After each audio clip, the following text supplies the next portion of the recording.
clínico y el tema de células madre tiene un antecedente muy importante en mi especialidad. Voy a dar algunas referencias al respecto. Yo trabajo en ICTC, que es un instituto privado para criopreservación de sangre de cordón umbilical, y también el departamento de oncohematología del Hospital Militar recientemente, donde tenemos proyectos importantes. Como les mencioné, el tema de células madre para nosotros no es novedad. Desde muchos años trasplantamos médula ósea. Lo único que estamos cambiando es el panorama de la enfermedad, ¿no? Hablar de leucemias, aplasia, mieloma, es totalmente distinto a hablar de pacientes con trauma, o pacientes con enfermedades cardíacas, o diabetes, etc. Lo que nosotros hemos trabajado por años es el trasplante en sus tres modalidades. El trasplante autólogo, que consiste en obtener células del mismo paciente para el mismo paciente, ¿no? Al paciente se le colectan sus células y se les devuelve a ella posteriormente. El otro trasplante méduloso que hemos trabajado es el halogénico, que consiste obviamente en buscar un portátil de HLA para obtener células de médula ósea o progenitores hematopoyéticos para realizar el trasplante previo quimioterapia de inducción. Y el otro, que es menos frecuente, pero hemos tenido un par de casos en Lima, es el singénico, que consiste en aquel hermano gemelo idéntico que le da al hermano enfermo o hermana que se enferma. Y esto especialmente son los tres escenarios que hemos estado trabajando en el contexto de lo que es hematología, y tiene un antecedente muy importante en nuestro país. Este es lo que se realiza en el trasplante autólogo, que consiste en obtener el mismo paciente, obtener las células, pero estas, después de ser colectadas, van a ser criopreservadas. Entonces acá hay un elemento muy importante que también nosotros hemos estado expuestos ya hace muchos años, que es la criopreservación, la criobiología. Tenemos un brazo que significa obtener esas células y adecuadamente congelarlas a nitrógeno líquido. Tiene todo un procedimiento para después descongelarlas y utilizarlas en el mismo paciente. Entonces el trasplante autólogo, si bien es cierto, es una modalidad cada vez menos utilizada, pero hay indicaciones donde sí es valedera, ¿no? El linfoma Hodgkin, lo que significa la consolidación, y sobre todo que consiste en criopreservar células, que no es un arte sencillo, tiene sus particularidades. En el trasplante halogénico, eso es algo que también se ha realizado en nuestro medio y que consiste en obtener, como ya les mencioné, a un donante. Para darles una idea más o menos de todo el grupo de pacientes que hemos tenido, un 10% tiene la suerte de tener un donante. Ha habido familias en las cuales un hermano tiene 7 hermanos, perdón, un paciente tiene 7 hermanos y ninguno de ellos es compatible. Y en ocasiones hemos tenido una paciente con su único hermano y sí son compatibles. Más o menos, después de casi 400 trasplantes que se realizaron acá en Lima, el promedio de casi 10% de los pacientes tiene su hermano histocompatible. De no ser así, los pacientes entran a quimioterapias o echamos a buscar un donante no relacionado. Esta es la experiencia rápidamente realizada en el Hospital Rebagliati. Es el hospital que le comentaba Martín, de 1500 a 1600 camas.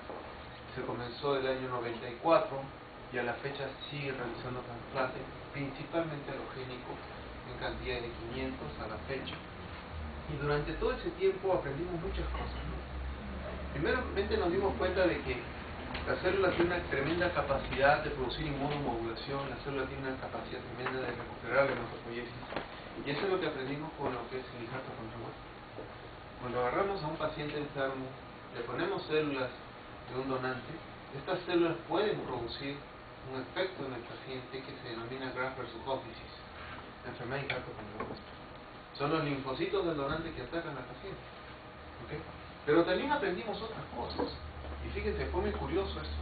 Y voy a tratar de trasladarme de todo el contexto oncológico y hematológico al contexto no oncológico. Miren ustedes. Aprendimos de que en ocasiones teníamos pacientes que se trasplantaban por las leucemias, pero que tenían daños en diferentes órganos. Y vimos que ellos se recuperaban. Tuvimos pacientes con diabetes que se trasplantaban de médula ósea y, oh, sorpresa, la diabetes mejoraba. Pacientes que tenían ciertas alteraciones del sistema nervioso central como Parkinson, mejoraban. O pacientes que tenían disfunción hepática y mejoraban después del trasplante. Y esto ya fue corriendo más o menos a inicios del año 2000, en la que comenzaron a hablarse pues las técnicas de la terapia regenerativa, en la cual se veía de que estas células no solamente van a reconstituir la hematopoiesis del paciente, sino también reconstituir algunos órganos lesionados. Y eso se vio de una manera más evidente cuando comenzaron los trabajos hacia el 2001 y 2002, algunos pioneros como el Dr. Perrin en Houston, que es un brasileño que comenzó a trabajar básicamente en enfermedad cardiovascular. Hubieron muchos estudios en los cuales se vio ya de que esas células que nosotros utilizamos para trasplante de médula ósea convencional podían ser utilizadas en el contexto de enfermedad de un órgano específico. Y que este órgano que tenía cierto tipo de alteración liberaba una cantidad de citocinas que al ser integradas en el torrente sanguíneo funcionaban como un quimoatrayente a células progenitoras que podían estar ahí. Entonces estos fueron los puntos iniciales. Hacia el año 2002-2003 que comienza a surgir esto. Había un know-how en Lima de un grupo de gente que hacía trasplante de médula ósea, pero también había ya nuevas terapias innovadoras que comenzaron a caer. Y a mí lo que me han pedido es referirme un poco a la experiencia nacional. Es muy difícil decir cuál es la experiencia peruana, porque primeramente no es mía, realmente. He solicitado autorización a los diferentes autores, investigadores para hablar sobre su información, pero obviamente seguramente alguna información se me va a pasar y vamos a tratar de abarcar la mayor parte de ellas. Lo que sí aprendimos también es de que estas células progenitoras ya acá están. Uno quiere ver células madres, ¿no? Dicen, ¿cómo son las células madres? Las células madres son de este tipo. Y si uno lo ve así, un hematólogo dice, pues estas son blastos, ¿no? Son células tumorales. Y precisamente cuando uno ve células progenitoras parecen células indiferenciadas que uno los ve y dice, este lo sé. Pero uno tiene que echar mano de una serie de marcadores como el 34 positivo que mencionaba Elizabeth, el CD90, el 45 RA negativo y el 71 negativo, que son marcadores específicos para establecer una línea celular que nosotros queremos. Y que estas células pueden producir pues el homing. Y ese homing es lo que nosotros buscamos en el trasplante de médula ósea, para que esas células de donante lleguen a la médula ósea del paciente y reconstituyan la hematopoiesis. Lo que estamos acá es buscando lo mismo que en otro órgano. Entonces comenzamos a hablar sobre las experiencias en Perú para nuestros invitados y también para la información de todos ustedes. En el hospital de Bayati estábamos haciendo trasplante de médula ósea por el año 2002-2003 y hay un doctor, que es el doctor Rivas Plata, Alfonso Rivas Plata, fue director del hospital de Bayati. Y Pocho nos dijo, le llamamos Pocho, Alfonso. El doctor Rivas Plata nos pidió cómo procesar células porque él tenía un problema. Él es cirujano cardiovascular y él hacía sus cirugías abiertas y colocaba los puentes, el bypass coronario. Y él decía, puedo poner el bypass, pero además de eso quiero colocar células. Entonces su proyecto comenzó en el año, vamos a después hablar de eso. Su proyecto comenzó por el año 2004 y precisamente acá está el primer caso que ellos hicieron, ¿no? Que consistió en un paciente que iba a ser sometido a una cirugía cardiovascular con puente coronario, al cual previamente le habíamos nosotros extraído la médula ósea, la habíamos procesado y se le administraba intramural después de hacer el puente. Eso terminó en una publicación en 2008, que después vamos a hablar de algunos detalles. Entonces nosotros teníamos que aspirar la médula ósea. Como era una actividad que nosotros, estoy yo con un colega, una actividad que regularmente hacemos los hematólogos, nos gusta entrar al hueso, perforar los ilíacos, ¿okay? Con estas pequeñas agujas, son de este porte, ¿no? Comenzar a tocar la parte posterior de la cresta ilíaca de la cadera y comenzar a migrar y obtener médula ósea. Entonces esto pueden entender de que no es sencillo. Requiere primeramente un par de hematólogos o hematólogas pues con fuerza, porque no es un procedimiento fácil. Segundo, en sala de operaciones, cuál es la racional, obtener la médula ósea directamente y ponerlas en una bolsa, ¿okay? Puede ser un proceso invasivo y es doloroso, tiene que haber un anestesiólogo.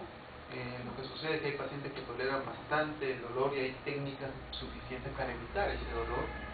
En algunas ocasiones los pacientes pueden requerir hospitalización, a veces puede haber contaminación con sangre periférica, pero cuando uno comienza a obtener médula ósea, la médula ósea no colapsa, uno puede ir absorbiendo y absorbiendo y absorbiendo y sale la médula. Lo que hay que hacer es ir rotando y cambiando estos niveles. Y como teníamos esa experiencia por el lado de hematología, Lo pusimos pues a trabajar con el doctor Rivas Plata y se pudo obtener esos resultados. Esto va a hablar posteriormente el doctor Villanueva en qué consiste, después de obtener la médula ósea y de realizar los diferentes procesos de selección, y esto es básicamente un proceso manual en el cual obtenemos los mononucleares donde sabemos que hay un grupo grande de células progenitoras. Luego el doctor Rivas Plata en junio de 2004 se comenzó esta experiencia. Terminó la experiencia en julio de 2006 con esta publicación que les mostré en los slides previos, con 28 pacientes que tuvieron infarto de miocardio previo y fracción de eyección del 20 al 30%. Y estos pacientes estaban siendo programados para una cirugía en el departamento de tórax y cardiovascular del hospital. ¿Okay? 17 de estos pacientes, ¿no?, se realizó derivación coronaria más trasplante de células de médula ósea, y 11 solamente fue derivación coronaria. Entonces, de los 28 pacientes involucrados en el protocolo, el comité de ética aceptó 17 que tuvieran pues la asociación de las dos técnicas, y 11 de ellos sean un grupo de pacientes que se iba de control. Esto, digamos, fue un punto, digamos, controversial, porque ¿por qué ofrecer a un grupo control? Es que no teníamos a esa época suficiente información. Recuerden que las publicaciones más sólidas en esta área que vinieron en 2005-2006, y es una experiencia preliminar en mí. ¿Okay? Estas células madre fueron implantadas en la zona perinfarto, sin viabilidad miocárdica, y las pacientes y las derivaciones coronarias fueron colocadas en las zonas viables, obviamente por la técnica que se tenía para el trasplante, para los puentes coronarios. Y acá están los datos, ¿no? Los pacientes que habían sido sometidos solamente a la derivación coronaria, y aquellos pacientes que habían sido asociados con células madre. Los datos de la edad de los pacientes, sexo masculino, si se quiere todo lo significativo, lo que hablaba que los grupos están bien balanceados. En clase funcional, ustedes saben de que clase funcional cuanto más alto es peor, ¿no? Y fíjense que acá el grupo de pacientes que recibieron la combinación un poquito en la clase funcional estaba más elevada, lo que quería indicar de que la población acá está un poquito más enferma. La fracción de eyección por lo mismo, miren ustedes, 26% en este grupo de pacientes que recibieron los dos, entre 29 los que recibieron uno solo, lo que indica también de que una población más enferma estuvo en este grupo. ¿Okay? Y los demás datos. Y estos fueron los resultados que encontraron, ¿no? La mejoría de la clase funcional, vean ustedes, el grupo control de 3 a 2.3 solamente con la cirugía cardiovascular de los puentes coronarios, mientras que la disminución del estado de la clase funcional fue de 3.2 a 1.6 en el caso cuando se utilizaron las dos técnicas, ¿no? Tanto la quirúrgica como la célula. Y fracción de eyección, vean ustedes, el grupo control una elevación muy pequeña de 29% a 31.5 en el grupo control versus el grupo de estudio, que sí fue bastante elevada, ¿no? De 26 casi a 41. Entonces el doctor Rivas Plata y su grupo, el cardiovascular y los hematólogos que estábamos trabajando en esos años, nos dimos pues con la grata sorpresa de que era una técnica que era fácilmente llevada a un grupo de pacientes, ¿no? Rivas Plata probablemente pudiéramos decir que es el pionero en nuestro hospital, al menos, no sé si hay en otro centro, en el uso de células para una técnica no oncológica. Hablamos de pacientes con problemas cardiovasculares. Esto le valió a él una serie de premiaciones y a todo el grupo que apoyamos con ellos, premios nacionales e internacionales por el reconocimiento de este trabajo, ¿no? Se consolidó un programa que inclusive a la fecha sigue, ¿no? Comenzó la primera fase de estos 28 pacientes, se vio el beneficio y a partir de la fecha se consolidó como un programa. Y prácticamente todo paciente que por el grupo tiene que ser operado se le asocia a los puentes coronarios el aplicar células intramurales. También se vio de que el uso de la médula ósea, básicamente la técnica fue la leucoconcentración, una técnica que para nuestros hospitales es bastante sencillo hacerlo. No se utilizaba selección positiva de células ni nada por el estilo, y que no se vieron complicaciones inmediatas. Lo que sí, en el tema de terapia regenerativa hay que tener cuidado es de que hubo un caso de estos pacientes que tuvo